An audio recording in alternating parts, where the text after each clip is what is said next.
Hello guys, what's up? Today, as you guys can see, a lot of the snow that we had around here is melted and gone, and also it's been very windy, so I'm happy about that. Even though the wind brings back some of the biting cold, but what happens is when it gets so windy, a lot of the snow just evaporates and you don't have a muddy mess out here. I haven't been driving the Roxor for a little while now. Main reason being that I haven't had time to take it and have the front wheels properly aligned. That's been a while since I got my new tires installed. But I want you guys to take a good look at the Roxor and see if you notice something. Right here. So this is one famous thing that you will notice with many CJ owners. Most of the pictures you will see a piece of wood or some kind of chalk on the wheel, and I believe the reason is that most of the time you would have guys working on those vehicles for years, over years, you know, handed over from their granddad to the dad to the son, and there's always something going on, and they're working to dial the vehicle and get it running properly. Which brings us to why many people are buying the Roxor. The Roxor, basically, for me, it's what every little four-wheeler should have been to begin with. Simple manual transmission. Now there's the option of automatics. I don't know if they will still offer those for the Roxors anymore, but for those who have maybe knee surgery and they can't really exert so much pressure on the pedals, you could buy an automatic. And for everybody else, you have the manual, easy to work on, access to the transmission, the driveline, as you can see.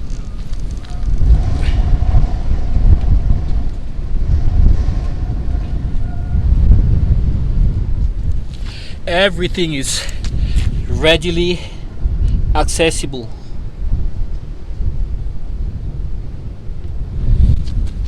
You have proper ground clearance. The engine is a modern turbo diesel with common rail, which also lends itself very beautifully to tuning. You have the air filter meter right there, where you can see if there's a lot of resistance, if the air filter gets clogged. You have the ECU right there, which you can easily remove to have it tuned. And of course, right there you have the 2.5 liter 4-cylinder turbo diesel engine. Everything is readily accessible and easy to work on. So that's one of the reasons why I love the Roxor. Other reason is that it's basically brand new. So the top and most of the other accessories, you know, they don't have any so many years of rust. You got the good accessories like the carpeting, which you can get from TFK hard cabs. You have various cab options, or if you are further down south, you can run with just a roof and windshield with partial side doors, half doors you call them. So the pricing for replacement parts surprisingly is quite affordable, except but availability might be a problem. So like the rear light, the cap, even these side steps, the pricing on those is really reasonable. It's quite reasonable. So those are just some of the reasons why I really love my Roxor. I bought it, you know, to drive around, have fun, but I really haven't been able to take advantage of the Roxor and drive it too much around. Let's see if we can get this open. One of the reasons why I love the hard cab is that you can can actually have some valuables in there. Let's say you go to a car show and you can lock up your valuables inside while you step away from your ride. So like I said, some of the reasons why I love the Roxor, like mine, I have the heater installed, which you can see right there. Let's see if we can get this started.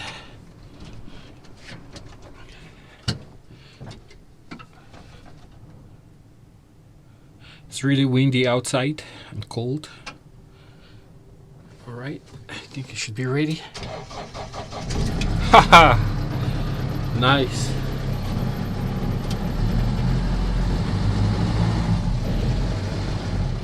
Some smoke.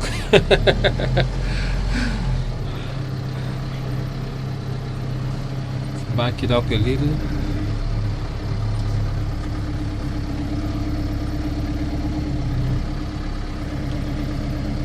So far I'm pretty happy with my Roxor purchase.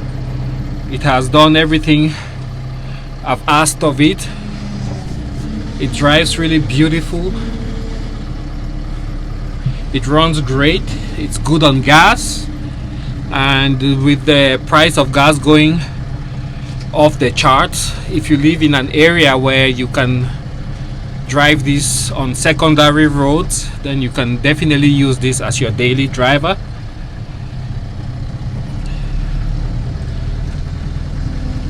It just feels so relaxing driving the Roxor.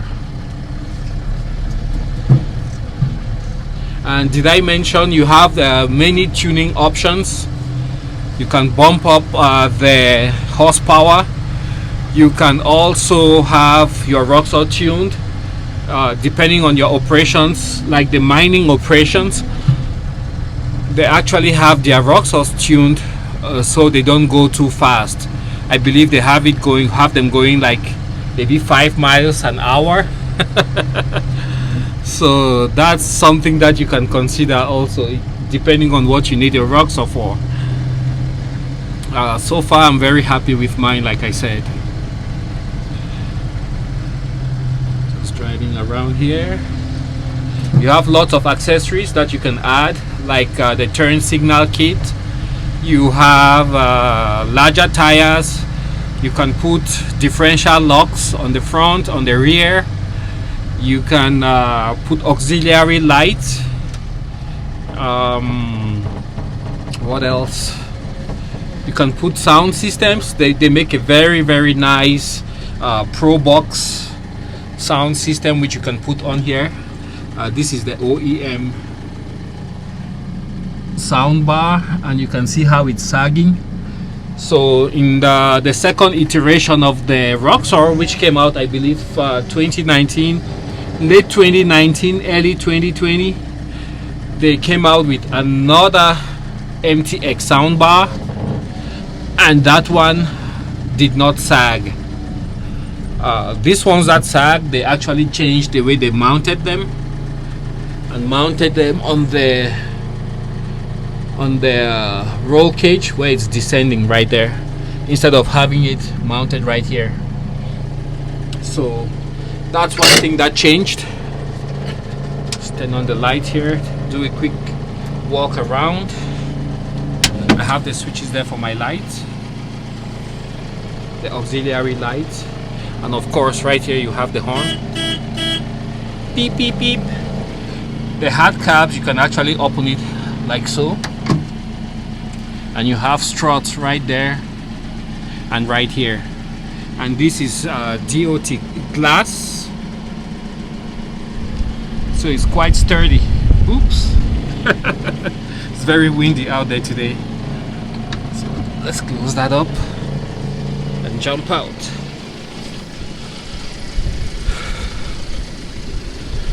So yeah, I just love the sound of the diesel engine.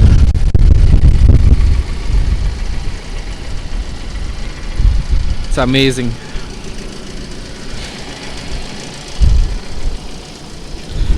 The tires are 35s, I think.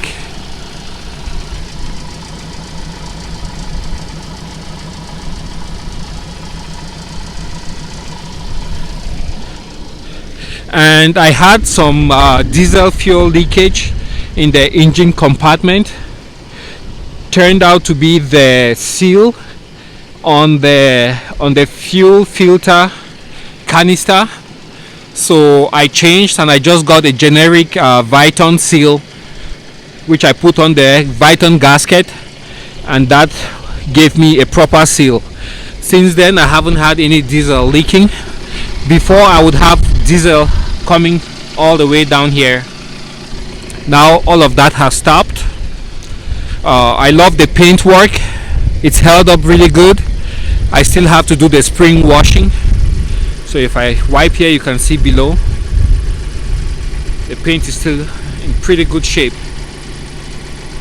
So when it warms up here in a couple of days, I will be able to take the time and do a proper cleaning on the Roxor. Apart from that, I would say I've had a very good experience with my Roxor. Haven't had anything break. Well, I had the brake caliper freeze up. One time it was submerged in water, so the ice built up and cracked the caliper. So I had to change out the caliper. And like I was saying, apart from that, I haven't really had any issue with my Roxor. Alright guys, that's what I wanted to share with you, and I guess I'll catch you guys on the next video.